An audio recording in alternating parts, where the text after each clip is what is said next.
Boa noite. Nosso tema hoje é a codificação espírita, ou Pentateuco espírito, porque Pentateuco são 5 livros que formam a codificação espírita. Codificação da doutrina espírita. Deixa eu arrumar esse microfone aqui.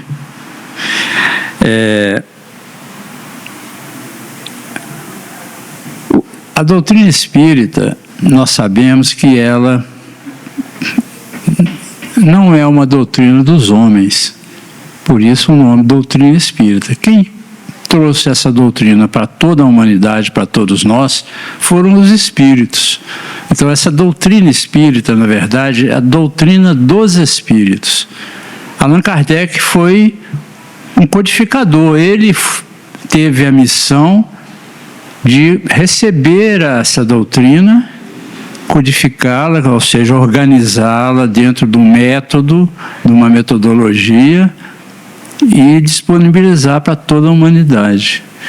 Mas a doutrina é dos espíritos. Os espíritos trouxeram as informações e as orientações para que essa doutrina fosse implantada para toda a humanidade, como aprendizado, como a terceira revelação que Jesus prometeu que mandaria para nós, o Consolador prometido.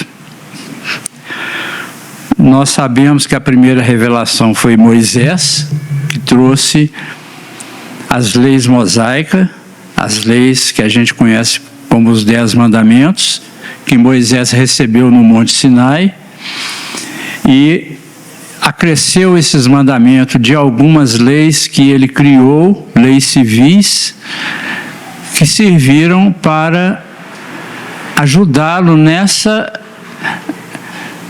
implantação perante aquela humanidade que estava presente ali com ele, os judeus que foram libertados lá da escravidão, que ainda não tinham uma revelação de um Deus único, né? Adoravam, foram escravizados pelos egípcios, adoravam vários deuses. Então Moisés foi o encarregado de Deus, vamos assim dizer, que reencarnou para fazer esse trabalho de apresentar para todos nós, porque nós éramos a humanidade lá atrás. Nós estávamos lá, nós viemos aprendendo de lá para cá. Então Moisés trouxe para todos nós essas leis, as leis divinas, os 10 mandamentos que é conhecido, né? E através das suas leis civis que ele criou, ele conseguiu implantar esses mandamentos, modificar a mentalidade daquela população que até então cultuavam vários deuses, que nada entendiam de amor, de fraternidade, que a lei era a lei do mais forte mesmo, naquela época, né? Então Moisés precisou de criar a lei de justiça. Ele veio trazer uma revelação baseada na justiça, uma lei em que o Deus era um Deus que punia as pessoas, era um Deus punitivo, e o povo temia a Deus. Uma vantagem que o Moisés tinha naquela época. O povo temia a Deus, por isso ele incluiu as suas leis junto com as leis de Deus. Então, para o povo, as leis eram de Deus, não era a lei de Moisés. E aí ele conseguia com que, bem ou mal, a humanidade da época fosse seguindo aquelas leis. A lei do dente por dente, olho por olho, ele foi adaptando essas leis de forma cada vez menos cruel, vamos assim dizer, ou menos selvagem, né? na aplicação, mas era desse jeito que a lei era entendida, porque não se conhecia ainda essa questão de amar ao próximo, da caridade. Isso não era conhecido do povo. Veio Jesus trazendo a lei do amor. Então Jesus, quando ele começou o seu apostolado, a primeira coisa que ele declarou: eu não vim destruir a lei, e nem os profetas. Não vim destruí-los, mas dar cumprimento a essa lei. Então Jesus já afirmando que a lei divina, que é uma lei justa, imutável, que é universal, serve para todo o universo, ele afirma no início do seu trabalho apostólico, que ele não veio destruir lei, não veio alterar, não veio modificar, não veio quebrar nenhum parâmetro dessa lei, mas ensinar como seguir essa lei, através do amor, não mais através daquela justiça que o Moisés utilizava para fazer o povo cumprir a lei, para que o povo tivesse medo do Deus, e através desse medo ele andasse mais ou menos na linha. Então Jesus veio dizer que não precisa de ser assim, porque a humanidade já tinha um amadurecimento de entendimento, que já podia compreender as novas regras que Jesus ia trazer, estava trazendo. Então Jesus simplificou aquelas 10 leis em 2: amar a Deus sobre todas as coisas e amar ao próximo como a ti mesmo. Amar a Deus, ela abrange o início dos 10 mandamentos. Amar a Deus, as 3 leis iniciais e as outras leis, as outras 7 leis, amar ao próximo, porque todas elas se diz respeito ao próximo. Não matar, não cometer adultério, não furtar, tudo representa o amor ao próximo. Então, amar a Deus em primeiro lugar e amar ao próximo como a si mesmo. E a gente pode puxar um desviozinho dessa amar ao próximo, como amar a si próprio, porque nós não teremos condições de amar ao próximo se não amarmos a nós mesmos em primeiro lugar. Nós temos que nos colocar bem perante a lei, bem perante a nossa própria consciência, para que a gente possa estender ao próximo esse amor, essa compreensão, essa forma de viver em sociedade. Então, amar ao próximo como a si mesmo. Então, Jesus já trouxe um parâmetro que já modificou completamente a forma de ver as coisas. Mas Jesus, a humanidade, né, nós naquela época, estavam já bastante progredida em termos de entendimento desde a época de Moisés, mas ainda não o bastante para conhecer a verdade, não o bastante. Então Jesus nos ensinou naquela época várias coisas, trouxe vários ensinamentos, mas muitos ensinamentos ele deixou velado, porque nós ainda não estávamos preparados. Exemplo disso é o sacerdote lá que perguntou a Jesus: como que eu posso fazer para chegar, né, a lei, ao céu? E Jesus fala para ele que você precisa nascer de novo, né? Então, são informações que ainda não eram compreendidas. A reencarnação, Jesus falou várias vezes na Bíblia, no Velho Testamento, tem várias passagens que falam da reencarnação, mas de uma forma que traz uma interpretação de acordo com os interesses de cada um daquela época. Não era uma compreensão verdadeira a respeito do fato, o que é uma reencarnação, os motivos da reencarnação, como se processa uma reencarnação. Então Jesus, naquela época, muitas coisas ele não tinha condições de esclarecer, mas ele deixou um ensinamento muito grande e prometeu aos discípulos. Me vou, né? Quando ele estava prevendo já o final dele, assim, a crucificação dele, eu me vou, mas vou mandar um consolador, um outro consolador. Esse consolador vai fazer com que vocês relembrem tudo que eu fiz e vai ensinar muito mais, vai trazer uma verdade mais ampla, um conhecimento mais amplo para vocês, no momento oportuno. Então, esse Consolador que Jesus prometeu que nos enviaria, seria um Jesus redivivo, vamos assim dizer, um Jesus sendo, voltando ao nosso convívio através de uma outra forma, não fisicamente como ele veio da primeira vez, mas o Jesus voltando seria esse Consolador, trazendo para todos nós todos aqueles ensinamentos que ele deixou na terra e abrindo o leque de entendimento para todos os outros que ele deixou velado, de forma velada. Então, isso é a promessa de Jesus. E os séculos foram passando. A religião foi sendo utilizada de várias formas, por vários interesses, né? A gente chegou lá no século XIX, século XVIII, onde as guerras santas, aquelas carnificinas, vamos assim dizer, em nome de Deus, em nome da religião, estavam acontecendo a grosso. E Jesus, então, achou por bem que estava já na hora, né, de mandar esse Consolador.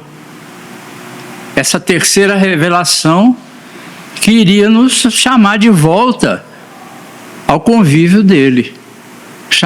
Ia nos chamar de volta aos ensinamentos, a essa verdade da vida que estava esquecida, que estava sendo usada de forma completamente equivocada.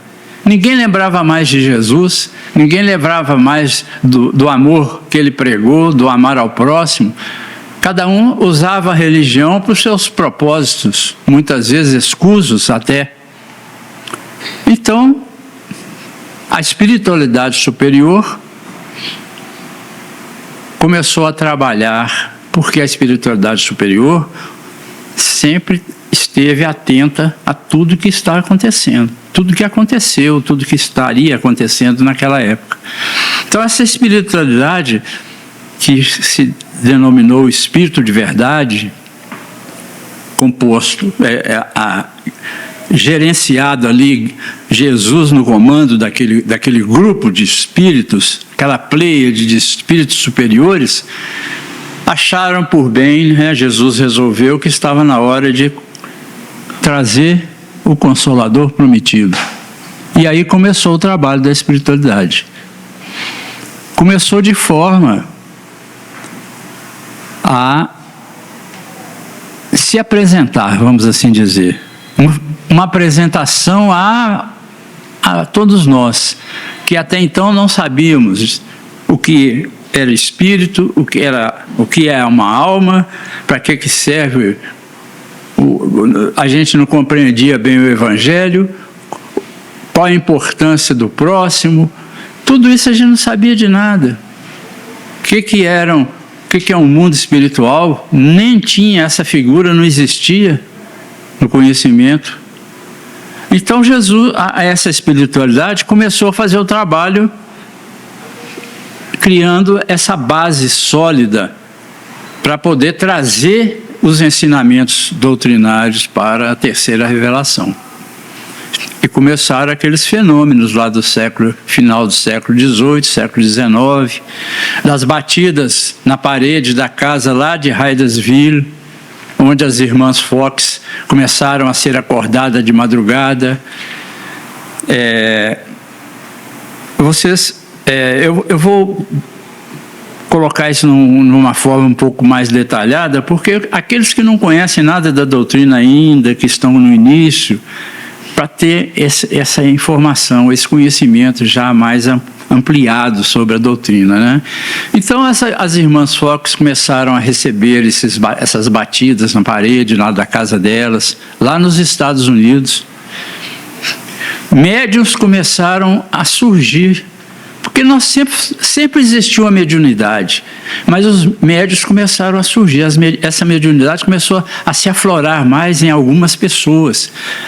Algumas pessoas começaram a ver coisas, a sentir coisas que outras não sentiam.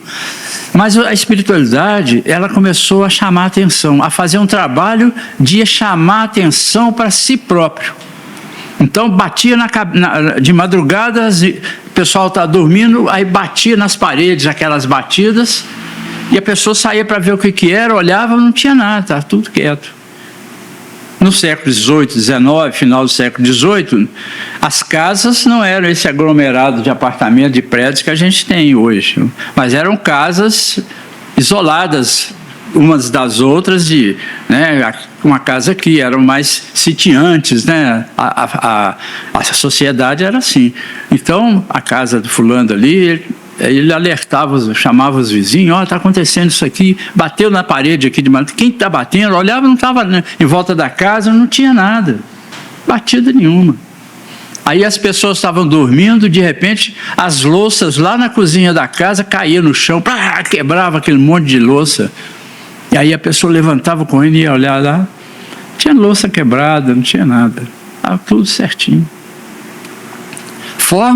Era a forma dos espíritos começaram a atuar para chamar a atenção para si, que ninguém conhecia espírito, porque naquela época existia dois conceitos: a alma, o homem, a alma do homem, quando morria, ou ela ia para o inferno ou ela ia para o céu, ou ficava no purgatório, nos casos do catolicismo. Nada mais. Então, se a pessoa morreu, a alma dela, se ela fosse uma pessoa boa, ia para o céu virar anjo. Se ela fosse uma pessoa ruim, má, a alma dela ia para o inferno, ela ia virar demônio. Essa era a mentalidade da época. Não se conhecia mais nada além disso. Então, as batidas na parede, aqueles movimentos chamavam a atenção, as pessoas ficaram já com medo. Isso aqui isso é a alma do demônio que está vindo aqui, assombrar aqui e tal. E essa era a mentalidade. Em outros locais, na França, começaram as mesas a subir até no teto. As pessoas que se reuniam, assim, por exemplo, no chá, no final de semana, para o chá do final da tarde, naquelas confeitarias e tal, de repente as mesas subia, batia lá no teto, rodava para lá, rodava para cá. As pessoas ficaram loucas. O que é isso, gente? Então, o demônio está tomando conta disso aqui. Não? As mesas girantes. As mesas giravam e faziam a maior confusão. Então, isso ia chamando a atenção. E a imprensa, né, da época, claro que só falava disso. E era para todo lado, nos Estados Unidos, em outros países, lá na França, na Itália, na Inglaterra. E acontecia para todo lado. E o povo começou a ficar usando aquilo, fazendo brincadeira. Começaram a acostumar com aquilo e já partiu para brincadeira. Era brincadeira aquilo. Aí os espíritos, as pessoas começaram a brincar com aquelas mesas lá, e as mesas atendiam o propósito dessas brincadeiras de uma certa forma. Mas as irmãs Fox e outras pessoas tiveram a ideia de tentar conversar com essas mesas. Aí começaram a falar com a mesa, perguntar: quem é você? Por que você está? Quem é você? Você é uma pessoa? Você? Aí a entidade do outro lado batia em algum lugar. Aí perguntava, sim ou não? Se for sim, bate uma vez. Se for não, bate duas vezes, dependendo da pergunta. Fazia pergunta para a mesa, fazia pergunta para a parede que estava recebendo as batidas. E as batidas iam conversando com essas pessoas. E isso foi acontecendo lá. E paralelo a isso, veio um espírito no plano espiritual, um espírito também, seguindo essa programação dos espíritos, um espírito que já tinha sido, várias reencarnações proveitosas, inclusive, que é o Allan Kardec, lá no plano espiritual, onde ele é chamado e é proposto a ele a tarefa de fazer o trabalho da codificação espírita. Então, os espíritos, a partir do momento, em primeira mão, eles estavam agitando a humanidade com as batidas, com as mesas, e paralelo a isso, Jesus já estava trabalhando a encarnação do Allan Kardec para fazer o trabalho da codificação. Então, o Allan Kardec foi convidado. Aí antes dele nascer, o Allan Kardec recebeu, foi chamado no plano espiritual, e o Espírito da Verdade, ou seja, Jesus mesmo, conversando com ele, falou o seguinte: se ele aceitava essa missão de fazer esse trabalho. E ele aceitou. A princípio, ele relutante, mas o Espírito da Verdade falou para ele: olha, você vai ter uma missão, essa missão vai ser difícil, não vai ser fácil, você vai entregar a sua própria vida para essa missão. Você não vai ter folga. Você vai sofrer ataques de todos os jeitos. Você vai sofrer muito com essa missão. Você vai sofrer, inclusive, na sua vida, na sua saúde. Se você quiser aceitar essa missão, já tem outros espíritos também que foram preparados para vir fazer o trabalho que o Kardec fez. Se ele não aceitasse a missão, outro espírito seria convidado para fazer o trabalho, porque esse trabalho estava na pauta de Jesus lá, é o trabalho que estava na hora de acontecer, né? E aí o Allan Kardec aceitou,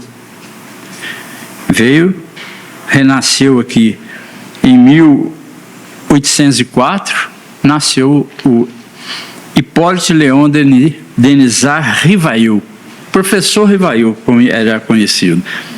Nasceu em Lyon, na França, em 1804, na família de pessoas ilustres do direito, juízes, uma família de posses, uma família importante lá. Ele nasceu lá. E foi crescendo, muito inteligente. Jovem ainda, ele se mudou, foi estudar na escola de Pestalozzi. Pestalozzi era um professor, né, um cientista, que tinha um método, que criou um método de ensino diferente daqueles ensinos que até então era o padrão. Que naquela época, ensinar a criança lá era da base da palmatória. Vocês sabem o que é palmatória? Puxão de orelha, palmatória. Era a forma que eles ensinavam as crianças lá. Ficar ajoelhado porque não fez a lição, essas coisas assim. E o Pestalozzi, ele criou um método de ensinar por amor, ensinar de forma diferente, sem violentar, um método completamente tranquilo das crianças, ao ar livre, em contato com a natureza. Então, o Pestalozzi criou essa escola, que até hoje a gente tem essas escolas de Pestalozzi aí, que é uma escola famosa. E aí o Rivail, né, o Allan Kardec, foi estudar nessa escola. E ele gostou tanto desse método que ele se adaptou completamente a esse método. Ele utilizava o método Pestalozzi. E ele se tornou um professor de alta categoria, falava mais de 6 idiomas, escreveu vários livros de matemática, de geografia, né? Ele criou a escola Pestalozzi depois, ele adotou a escola Pestalozzi. Então ele já era um professor, paralelo a aquelas confusão toda, ele já se formou um professor de alto renome, de alta capacidade, sério, E, em determinado momento, foi chamado para assistir umas reuniões. Essas reuniões falaram para ele. O amigo dele falou para ele: olha, você vai lá ver, as mesas sobem e tal, não sei o quê. Aí ele, a princípio, não deu muita atenção. Falou: isso é questão de magnetismo. Magnetismo já tem estudos aí sobre magnetismo e tal. Eu não tenho muito tempo para ficar olhando isso. Não vou, não. Não quis. Aí passou algum tempo, esse mesmo amigo chamou ele de novo: olha, vai ter uma reunião aqui na casa de um amigo meu, vamos lá, você vai ver que as mesas, ela conversa com a gente, responde as nossas perguntas, a gente pergunta uma coisa, ela responde.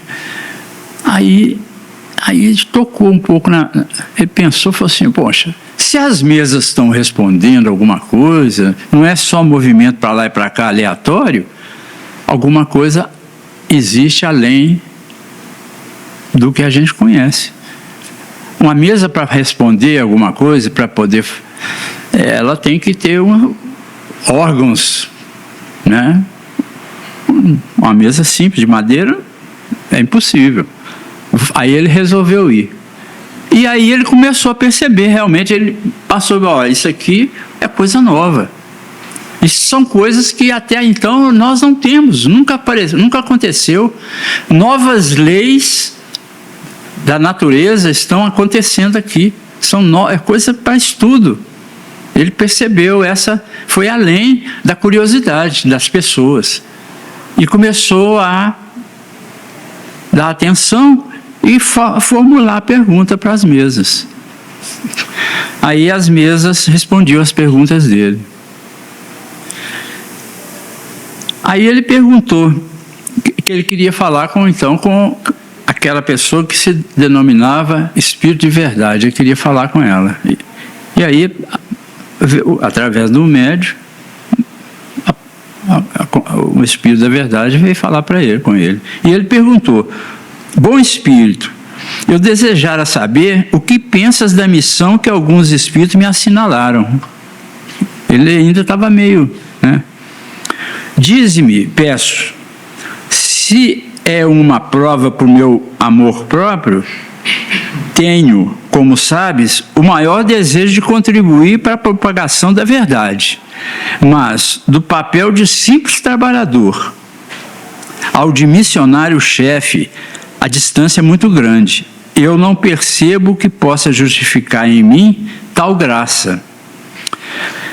De preferência a tantos outros que possuem bastante talento e qualidades que eu não disponho. Então ele falando com o Espírito da Verdade, né? Porque os espíritos estavam chamando ele de propagador, né? Aí o Espírito da Verdade respondeu para ele: confirmo o que foi dito, mas recomendo-te muita descrição, se quiseres sair bem. Tomarás mais tarde conhecimento de coisas que te explicarão o que ora te surpreende. Isso é o Espírito da Verdade falando para ele. Não esqueças que podes triunfar, também podes falir. Neste último caso, outro te substituirá. Porquanto os desígnios de Deus não assentam na cabeça de um homem. Nunca, pois, fales da tua missão, seria a maneira de a fazeres malograr-se. Ela somente pode justificar-se pela obra realizada, e tu ainda nada fizeste. Isso é o Espírito da Verdade dando um puxão de orelha nele lá. Se a cumprires, os homens saberão reconhecê-lo, cedo ou tarde, visto que pelos frutos é que se verifica a qualidade da árvore. E aí ele perguntou: nenhum desejo tenho certamente de me vangloriar de uma missão na qual dificilmente creio, que ele ainda não acreditava, né? Se estou destinado a servir de instrumento aos desígnios da providência, que ela disponha de mim. Nesse caso, reclama a sua assistência e a dos bons espíritos, no sentido de me ajudar e ampararem a minha tarefa. Aí o Espírito respondeu: a nossa assistência não te faltará, mas será inútil se, do seu lado, não fizeres o que for necessário. Tens o seu livre-arbítrio, do qual pode usar como entenderes. Nenhum homem é constrangido a fazer coisa alguma. Então, ele certificou o Espírito da Verdade, aí colocou para ele o que ele tinha que fazer. E aí ele abraçou a causa. Então, o Espírito da Verdade, os Espíritos que se denominaram o Espírito da Verdade, trouxeram para ele informações variadas de todos os pontos do universo, todo lugar. E ele fazia as perguntas, como ele era uma pessoa que falava mais de 6 idiomas, ele fazia pergunta em mais de um idioma, para médiuns de outros lugares, de outros países. Ele fazia essas perguntas e isso tudo era mandado por correio. Era o correio, não tinha WhatsApp naquela época, e-mail, então era correio mesmo. E ele fazia as cartinhas dele, anotava tudo e recebia aquele monte de cartas dos lugares, todos os outros médios, trazendo as respostas. E ele verificava que todas as respostas de determinada pergunta eram iguais, eram as mesmas respostas. Então isso para ele já era a universalização das questões.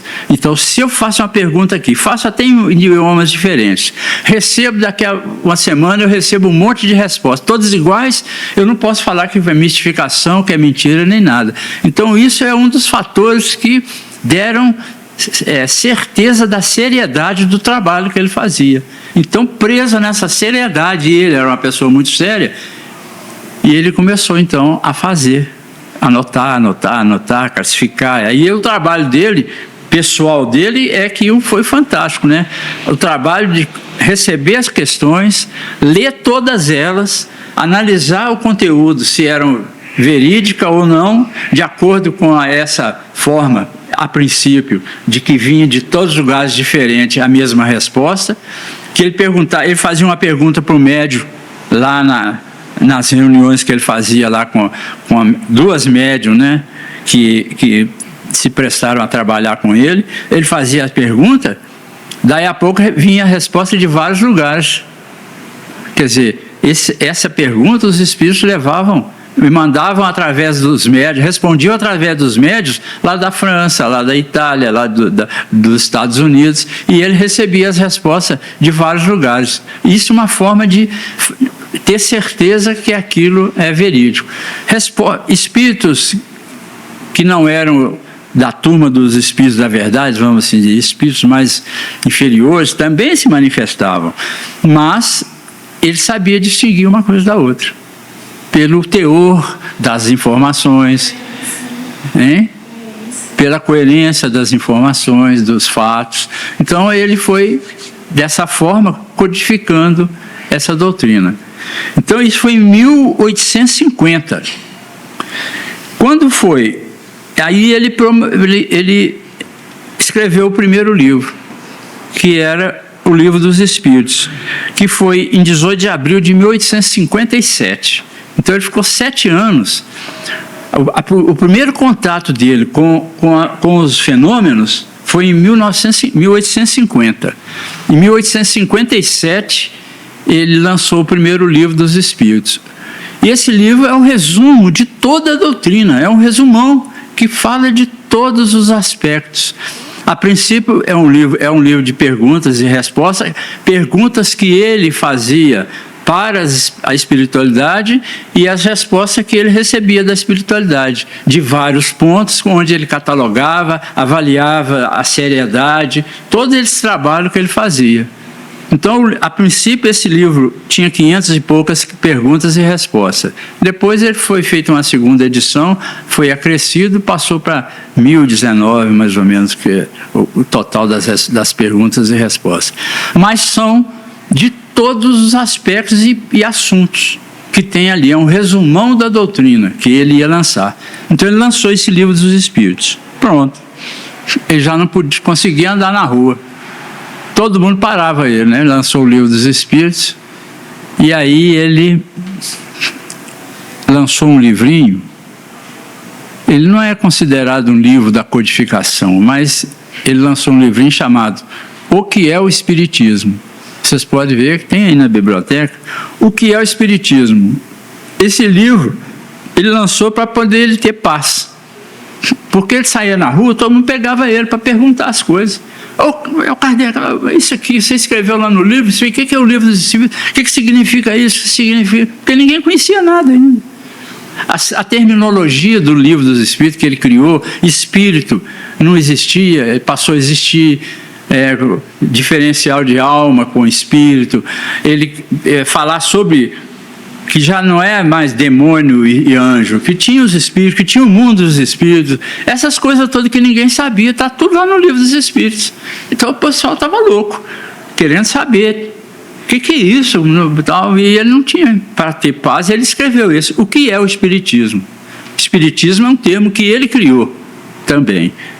Aí as pessoas começaram, comprava esse livrinho e já deixava ele um pouco em paz, para ele poder, pelo menos, transitar, né? Mas esse livro dos Espíritos, ele é dividido em 4 partes. A primeira parte, ele fala sobre a natureza das coisas, a natureza da alma, dos espíritos, o mundo dos espíritos, como é. Então é a primeira parte do livro. A segunda parte do livro, ela vai falar sobre a comunicação entre os 2 planos. Vai falar sobre as perguntas e respostas, sobre a comunicação dos espíritos, como é que acontece, se o espírito fala com a gente, se a gente tem condição de comunicar com o espírito, se nós temos influência dos espíritos. Então vai falar dessas questões. A primeira parte sobre a criação, Deus, essas coisas todas. A terceira parte do livro vai falar sobre as leis morais. Então, as leis morais, que são a lei divina, né? Praticamente, os 10 mandamentos, aquilo ali são as leis morais. Então a terceira parte fala sobre as leis morais. São instruções e questões que a espiritualidade traz. O Allan Kardec separou, ele criou essas divisões logicamente, pela lógica dos assuntos, né? Então a terceira parte fala sobre isso, né? A quarta parte, ele vai falar sobre as questões da vida após a morte. O que é a morte? O que acontece depois que morre? As questões da vida após a morte.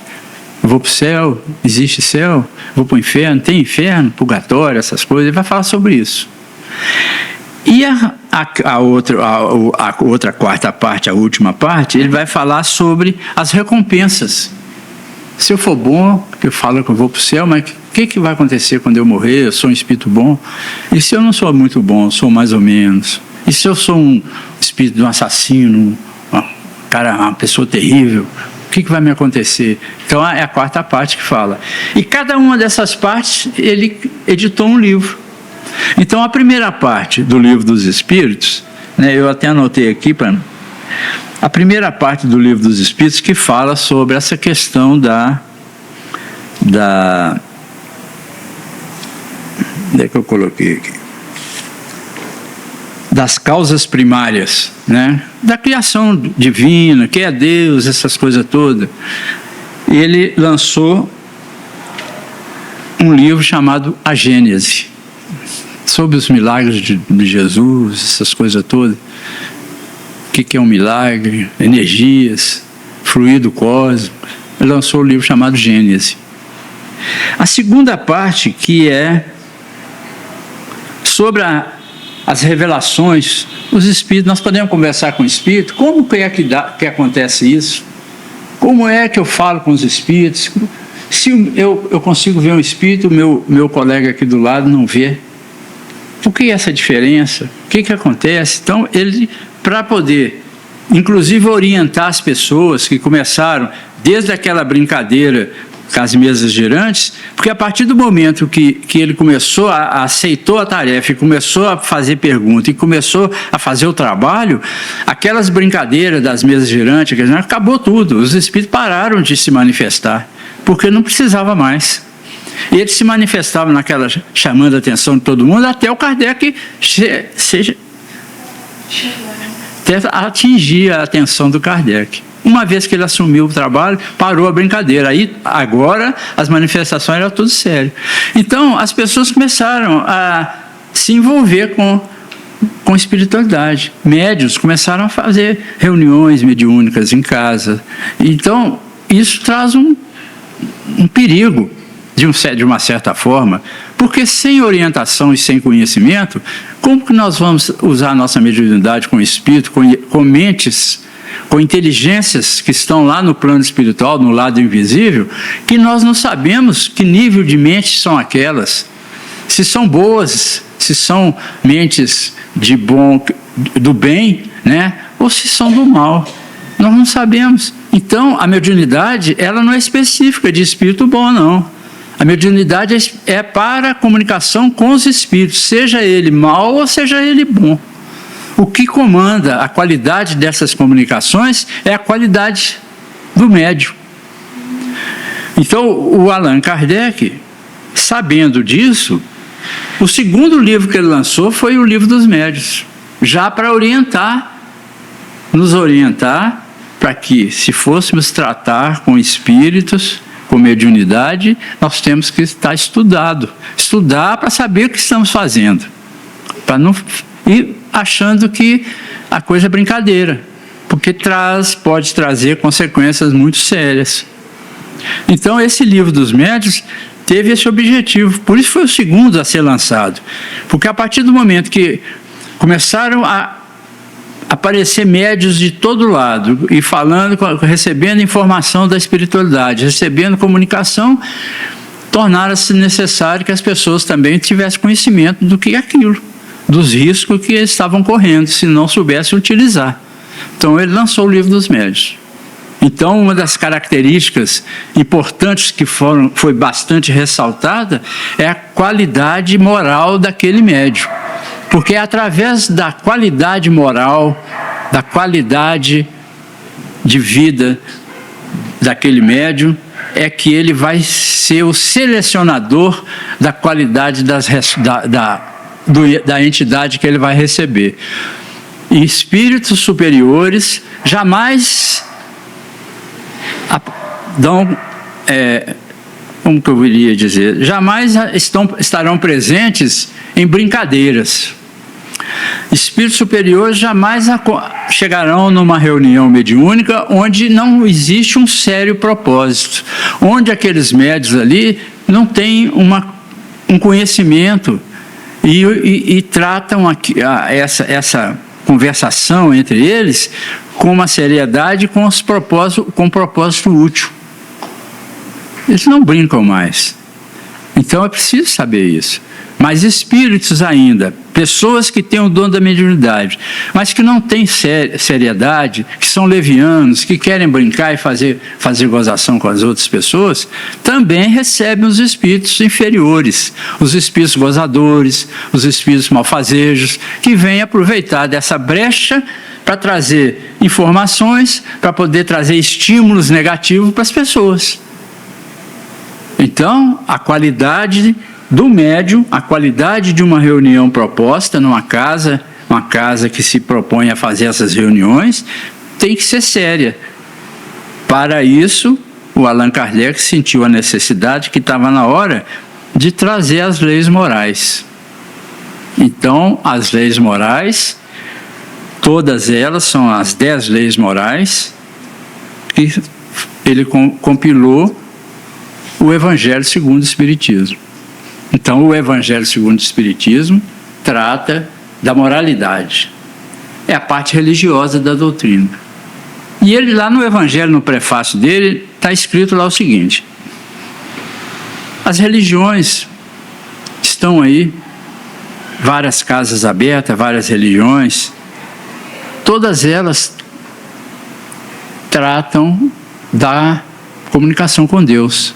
Todas as religiões falam de Deus, dessa comunicação, das leis de Deus, mas os aspectos de cada uma dessas religiões são particulares muitas vezes, trazem divergências em alguns aspectos.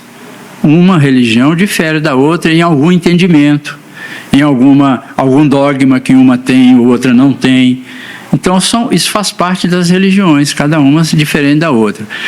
Mas é porque elas se dividem em 4 partes. Essas 3 primeiras partes tratam de coisas, de dogmas, de outras particularidades que podem ser diferentes de uma para outra.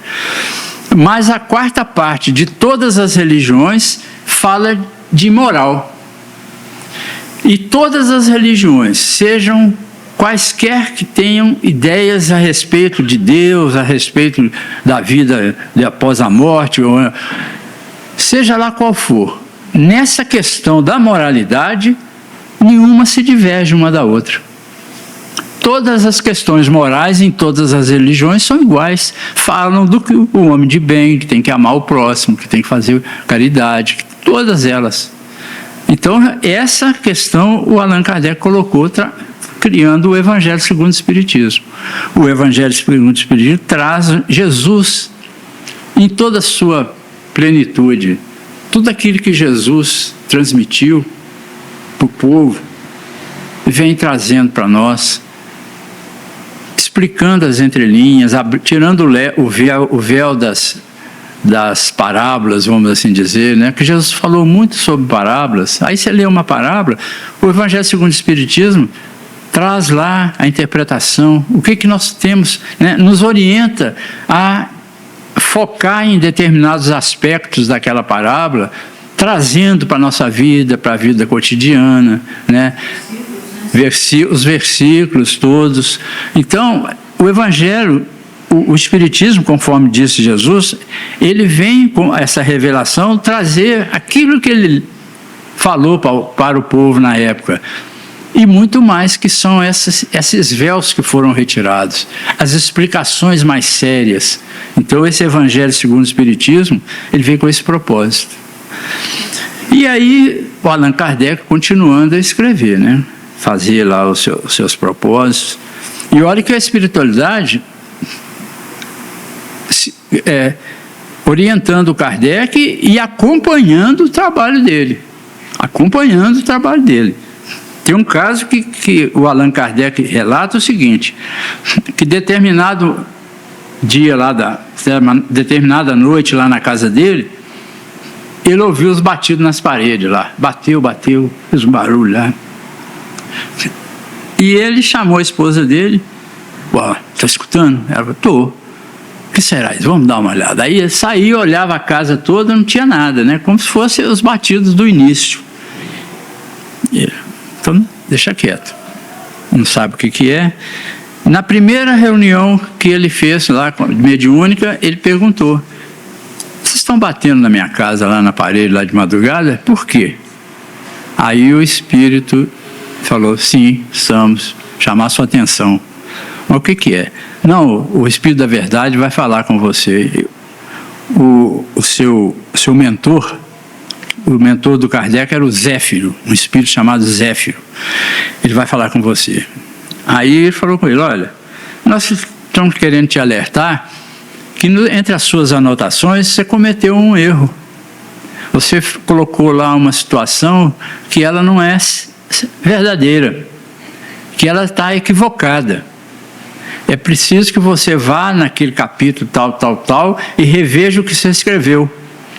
Isso que nós estamos querendo te avisar. E aí ele, tá bom, foi lá, leu aquele capítulo e ele achou lá o trecho que ele tinha colocado completamente equivocado, que ele não podia ser publicado, que não tinha nada a ver. A espiritualidade, para ver ele que estava acompanhando o trabalho, que o trabalho da espiritualidade, não ia deixar assim, apesar de confiar no Allan Kardec, mas estava pertinho dele lá, acompanhando. Então, aí o Allan Kardec resolveu, né, com essa questão moral, ele as pessoas começaram a perguntar, então, tem a moralidade, tem que ser bom, senão eu vou para... Como é que fica? Eu vou para o céu? Aí, para onde que eu vou depois que eu morro? A questão da moralidade levantou essa questão do destino da pessoa. Aí o Allan Kardec, envolvido lá, ele escreveu um livro para esclarecer essa questão. E ele escreveu o livro O Céu e o Inferno. O livro O Céu e o Inferno é um livro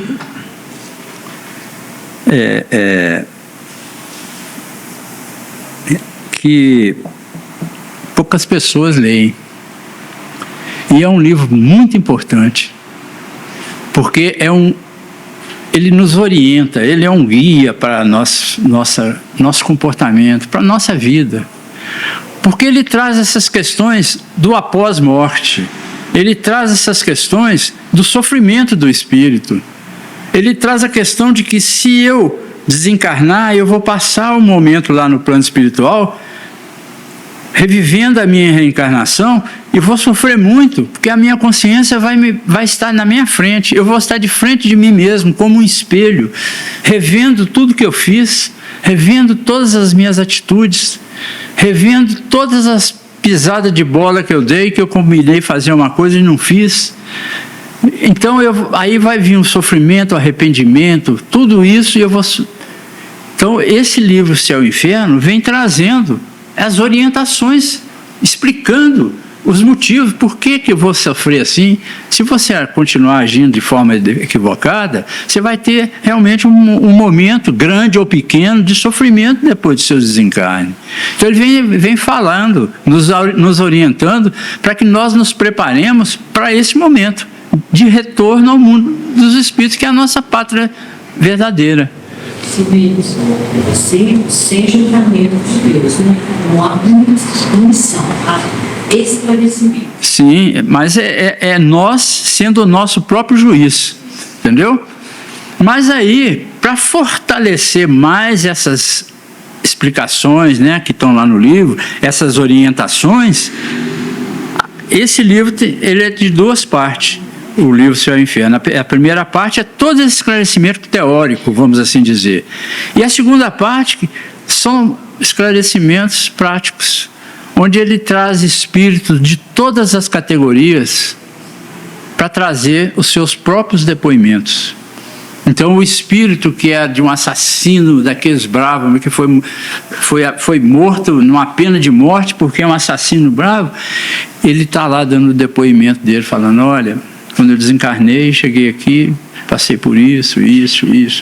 Aquele espírito que era maldoso e tal, quando eu cheguei aqui, eu me vi de frente com a minha consciência, aí sofri isso por tanto tempo e tal, pedi ajuda, custei a ter ajuda, porque a minha mente até se organizar e tal. Aí tem outro espírito, eu fui uma pessoa boa, um espírito de uma pessoa boa, sempre fez caridade, tipo irmã Dulce assim e tal. Quando eu desencarnei, eu demorei poucas horas, eu estava consciente de mim mesmo, porque tem esse detalhe que eu esqueci de falar. Eu desencarnei, eu fiquei muito tempo adormecido num lugar escuro, escutando umas vozes, sem saber onde eu estava e tal. Fiquei muito tempo para me dar conta de mim, né? Aí o espírito bom, eu desencarnei, duas horas depois eu já estava junto, vendo o meu velório, assistindo o meu velório, junto com o meu anjo de guarda, encontrei a minha avó aqui, que veio me abraçar e tal. Então, assim, momentos de felicidade do espírito após a morte. Então, por isso que esse livro, Céu e Inferno, são as consolações, mas também os sofrimentos, traz as consolações. Então, espíritos falam, olha, eu desencarnei, quando eu desencarnei, que eu me vi já imediatamente desperto no outro lado, eu ajudei até a cortar os ligamentos do cordão que liga o perispírito ao corpo físico que estava morto lá e tal. Eu já tive capaz de estar presente e até ajudar. Sim, eu já passei por uma RN, uma Foi. experiência de quase morte. Sim, e trouxe um bom É, aprendizado? trouxe. Ah, que bom. Porque a gente fica com aquela esperança de que tem algo de bom esperando. Eu queria adentrar aquela luz, um lugar muito bonito, verde, uma água, uma clarinha. O senhor estava de uma bolsa lá para trás. Eu queria adentrar, ele me deixou. Não estava na hora ainda. Não estava na hora. Aí quando eu voltei pro corpo, eu estava cheio de médico em volta de mim, encobertor urinário, né? Eu tinha sofrido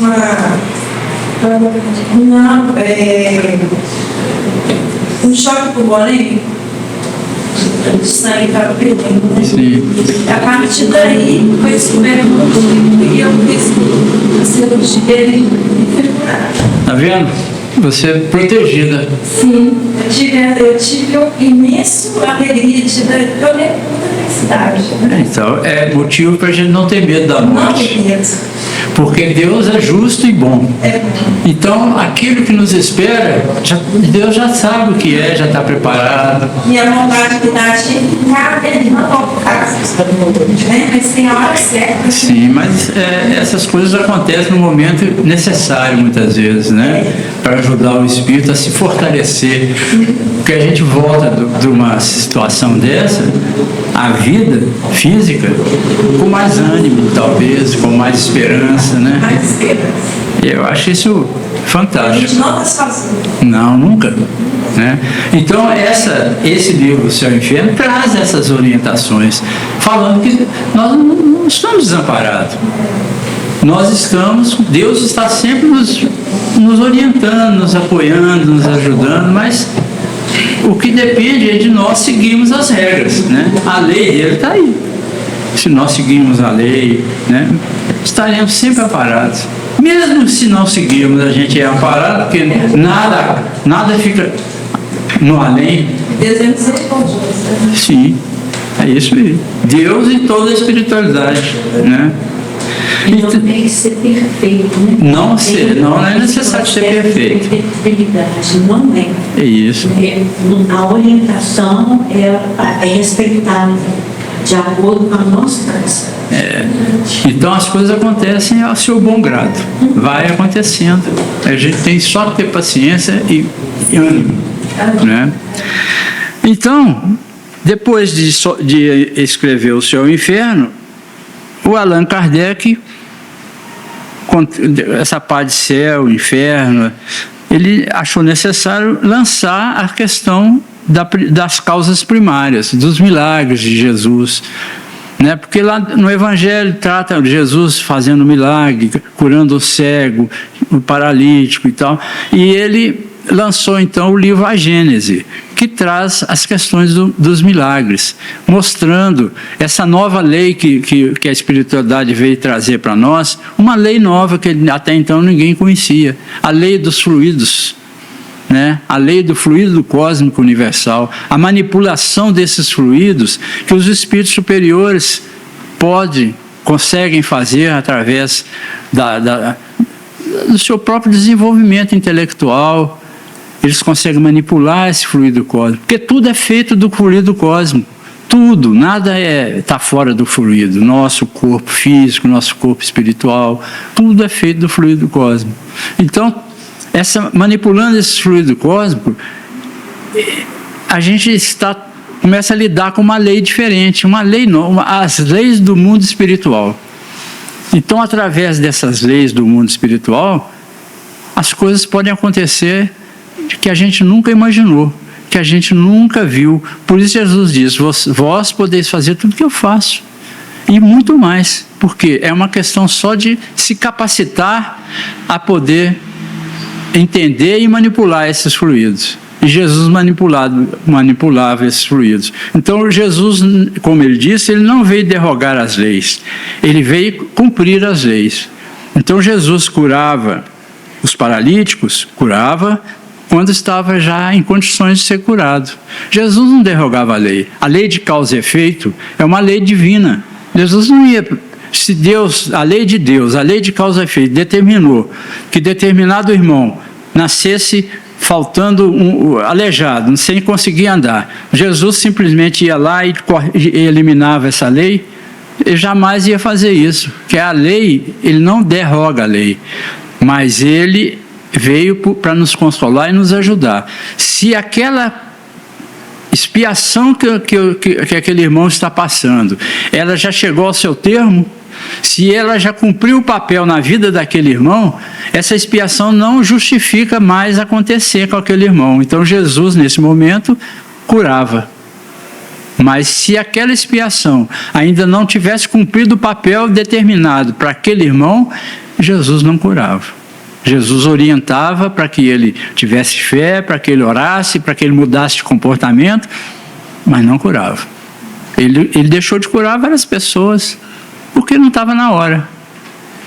Então, se a pessoa nasceu cego para poder cumprir um papel regenerador, e esse papel já na vida dela já tinha se cumprido, que não justificava mais ela continuar cega, e ela ainda não tinha desencarnado, então Jesus restituía a visão para aquela pessoa, mas ele não derrogava a lei.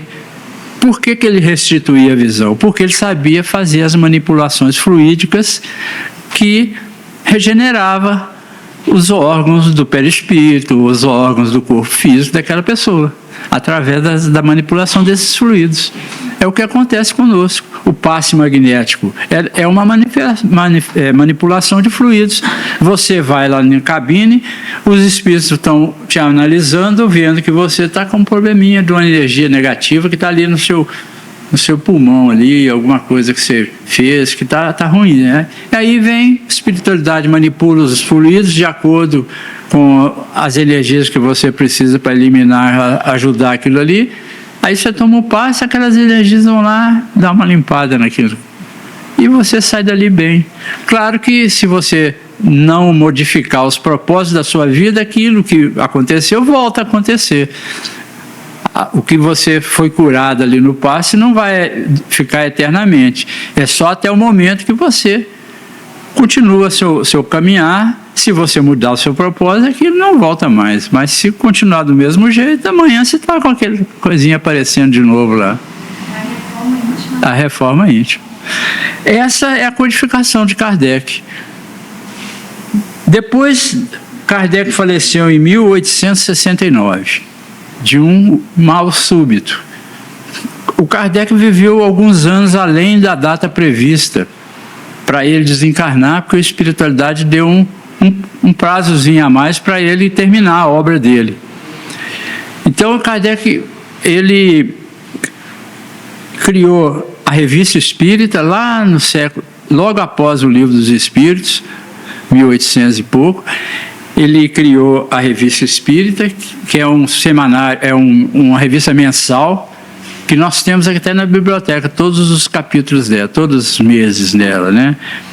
E uma biblioteca, uma livraria, seria uma livraria, Sociedade Espírita, em abril de 1858. Era uma espécie de livraria que todo mundo ia lá para conhecer o espiritismo, para estudar, tinha reuniões mediúnicas nessa livraria. E o Kardec, ele desencarnou exatamente no dia que ele ia inaugurar essa livraria. Então, ele morava no sobrado e a livraria era embaixo na casa dele, desse sobrado. Aí, no dia da inauguração, a esposa dele foi lá, deixou ele lá no caixão, lá na casa, e foi lá fazer a inauguração da livraria, no dia dessa inauguração. Posteriormente, lançaram um livro com todas as suas anotações, que algumas coisas que ele achava que não estava ainda no momento de ser divulgado, ou que ele estava planejando um novo livro, alguma coisa assim, ficavam guardados lá na gaveta dele. Aí a esposa dele, mais os dirigentes da Sociedade Parisiense, né, que ele fundou, lançaram o livro Obras Póstumas, que é um livro maravilhoso também, que traz muito ensinamento que o Kardec tinha deixado para depois, que estava lá na gavetinha dele, lá selecionado tudo direitinho. Aí lançaram nesse livro Obras Póstumas. São essas obras, são as obras básicas da doutrina espírita, Mas existem as obras complementares, que nós temos aí, Chico Xavier tem mais de 400, outros, Divaldo Franco, outros autores aí que receberam da espiritualidade informações e criaram essas obras suplementares, obras adicionais, mas todas elas baseadas nessas 5 obras que é a base da doutrina espírita, o Pentateuco espírita. Então nós temos o Livro dos Espíritos, que é o resumão, e os detalhes, a Gênese, Evangelho, Livro dos Médiuns e o Céu e o Inferno. Aconselho para ler, que vocês leiam o Céu e o Inferno. É um livro muito bom. Muito obrigado. Desculpe, eu passei 5 minutos de tempo aqui. Obrigado a todos pela atenção. Agradecemos ao Mendes, né, pelo trazer todo esse conhecimento para nós, para que a gente possa estar mais ciente, né, de tudo que acontece no Espiritismo, com as obras básicas, né? E que nós possamos todos ler todas essas obras, analisar todas elas, né? Porque é muito importante a gente ter esse conhecimento que aprimora muito o nosso entendimento do dia a dia, da vida como um todo. Temos alguns avisos. A visita aos enfermos nos lares ocorre todas as quartas-feiras, às 14h30. As pessoas que precisarem para elas ou para algum familiar, é só deixar o nome e o contato na recepção para que eles possam marcar e fazer a visita.